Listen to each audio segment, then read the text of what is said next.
వారి దగ్గర సార్ ఈ సమస్య ఉంది అంటే ఏ వ్యక్తి కూడా నారాజే బయటగారు. ఇప్పుడు వెంకటరెడ్డి గారు అదే చెప్తున్నారు. నేను చాలాసార్లు విన్నా నితిన్ గారు కలిస్తే తప్పకుండా కలిసి చేద్దాం, మనం తెలంగాణ రాష్ట్రాన్ని అభివృద్ధి చేసుకోవాలని చెప్పి సానుకూల దృక్పథంతో మాకు సహకరించే ప్రయత్నం చేస్తున్నారని చెప్పి ఇప్పుడు కోమటిరెడ్డి వెంకటరెడ్డి గారు ఏడుకొని ఎవరైనా పనిచేస్తారు. బోలా మనిషి అన్న కోమటిరెడ్డి వెంకటరెడ్డి అన్న ఈ లోపల ఏముండదు, కుల్లా మనిషి కోమటిరెడ్డి వెంకటరెడ్డి గారు. ఏ మంత్రి అయినా మంత్రిని సంధానించి పనిచేసుకొస్తాడు. నేను మళ్ళీ చెప్తున్నా, ఇలా ఇద్దరు మంత్రులు ఉన్నారు, గౌరవ మంత్రివర్యులు. మా కోమటిరెడ్డి వెంకటరెడ్డి గారు ఉన్నారు, మా అక్క సీతక్క గారు ఉన్నారు. ఇద్దరు ముఖ్యమైన మంత్రులు ఇక్కడ ఈ తెలంగాణ రాష్ట్రంలో కాంగ్రెస్ పార్టీ ప్రభుత్వంలో.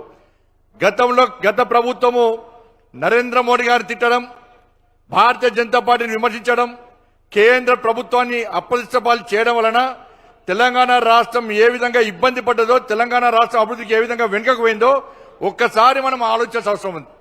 ఎన్నికలప్పుడు మాత్రమే ఒకరికొకరు విమర్శలు చేసుకోవాల్సిన అవసరం ఉంది. కానీ తెలంగాణ రాష్ట్రం అభివృద్ధి చెందాలంటే కేంద్ర రాష్ట్ర ప్రభుత్వాలు సీతక్క గారు చెప్పినట్టుగా రెండు జోడెద్దులాగా ముందుకు సాగుతూనే అభివృద్ధి సాధ్యం అన్న విషయాన్ని ఇవాళ ఇక్కడ పాలకులు కానీ అందరూ గుర్తుంచుకోవాల్సిన అవసరం ఉంది. కాబట్టి గతంలో